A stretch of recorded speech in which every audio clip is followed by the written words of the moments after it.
Атым Байшылық, әкем аты Төребай, тегім Сарман. 1958 жылы Таушық елді мекенінде ауылында қарапайым шаруаның үйінде өмірге келгенмін.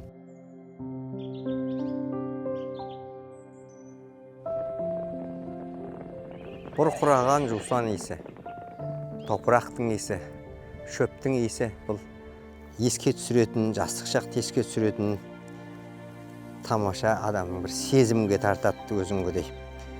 Енді қазіргі күні осы әке шешеміздің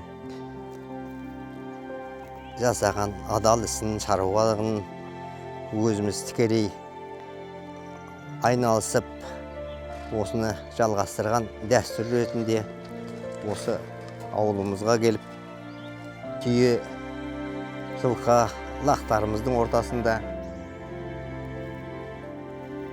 өзіңде бір жақсы сезінетіндей бір күйде боласың. Осы ата кәсіпті 2006 жылдан бері жалғастырып келе жатырмыз. Атадан балаға деген үлкен мирас болады. Енді бізден балаларымыз жалғастырып жатыр.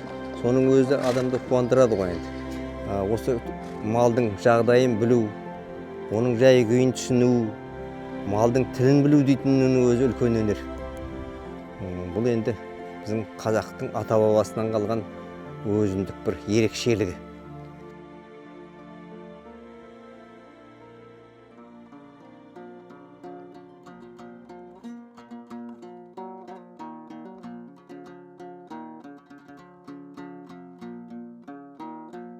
Сол қиыншылық уақытта өмірге келген екенбіз. Бір апамыз, ең үлкен, содан кейін 3 ағамыз бар. Баланың үйдегі семьяның ең кішісі мен болдым. 70 жылдарының басында осы Ақтауға қарай өндіріс ашылғаннан кейін, мұнай саласы ашылғаннан кейін осы Ақтауға қарай көшіп қонуға тура келді. Ақтауға келгеннен кейін Ақтаудың орта мектебін, 3-ші орта мектепті тәмамдап, ары қарай жоғарғы оқу білім алу деген мәселесі тұрады. Алматы шаһарының бұрынғы Ленин атындағы дейміз, қазір Сәтпаев атындағы сол мұнай саласының құрылғылар жөніндегі инженер-механик деген квалификациямды алып, дипломымды алып, Маңғыстауға өз үлесімді қосайын деп, кейін қайтып оралған ретіміз бар. Жоғарғы білім алғаннан кейінгі жұмысымыз сірә мұнай саласына кірісеміз ғой енді. Мұнай саласында жұмысымызды бастап, слесарь жөндеуші деген мамандығынан лауазымда жұмысымыз бастадық. Одан кейін жерасты ұңғымалар жөндеу шебері болып жұмысты ауыстырдым. Сол аға шебер болдым, одан аға инженер болдым. Сол мұнай саласындағы мекеменің бөлім басшысы болып жұмыстарын атқардым. Ол жерде үлкен еңбек мектебін өттім деуге болады. Бірнеше адамдармен танысып, көптеген технологияларды тасып, сол уақытта білуімізге тура келді. Мұнай саласындағы үлкен жабдықтардың жұмыс жасауы, оның қауіпсіз жұмыс жасауы деген сияқты сондай үлкен мәселелерді қойып жұмыстар жасадық.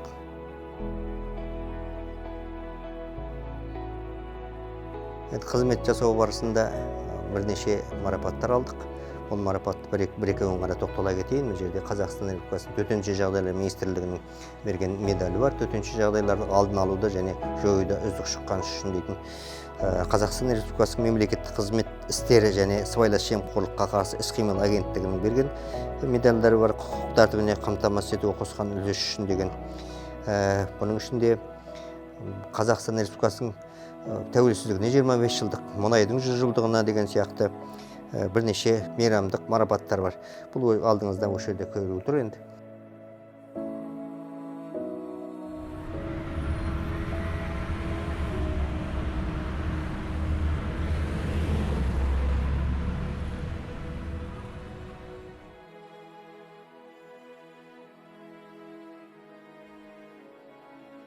Бұқаралық ақпарат құралдардан өте қызықтыратын бір мақала оқыдым.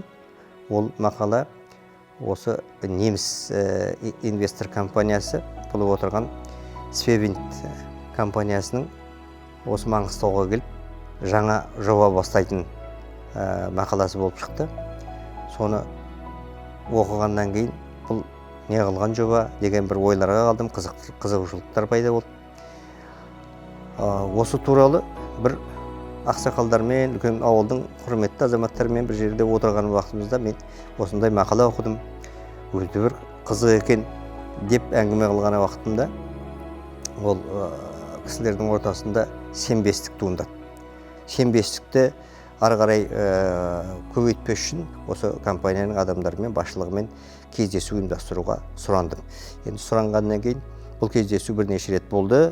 Оны көріп, тұрарлық жоба екенін өзімізде түсіндік енді. Қысқаша айтатын болсам, жалпы бұл жобада қоғаммен байланыс деген бағыт бар. Сол қоғаммен байланыстың жөнінде кеңесші ретінде осы қазіргі уақытта жұмысын жүргізіп жатырмын. Бұл жоба туралы айтылу керек, ел халыққа жету керек деген біз ойымыз бар.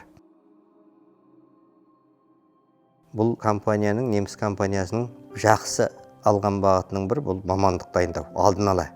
Сондықтан бүгінгі күні мына Есенов университетінің жанынан Қазақ-неміс институты ашылды. Осы жобаға маман дайындау, инженерлік мамандықтарды дайындау үшін енді осы өткен жылы бірінші курсқа қабылданып, биыл екінші курсқа қабылдаулар болды. Осы бағыттағы жұмыстарға да мен жауапты болып отырмын.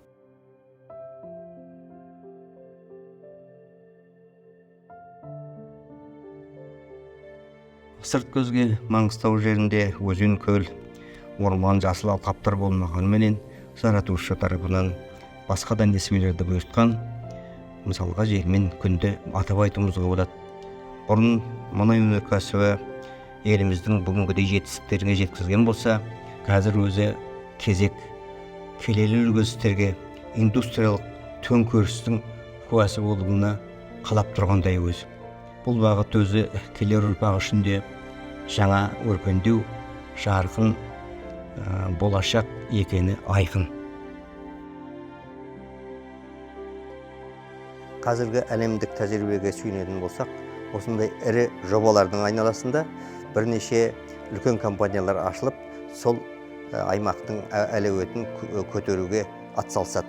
Біздің де жобаның айналасында осындай үлкен компаниялар ашылып, біздің аймағымыздың әлеует көтеретініне мен сенімдімін. Және осы бағытта дамитын болғанда ғылыми бағыттың да өзі үлкен серпін алатынына мен көзім жетіп отыр.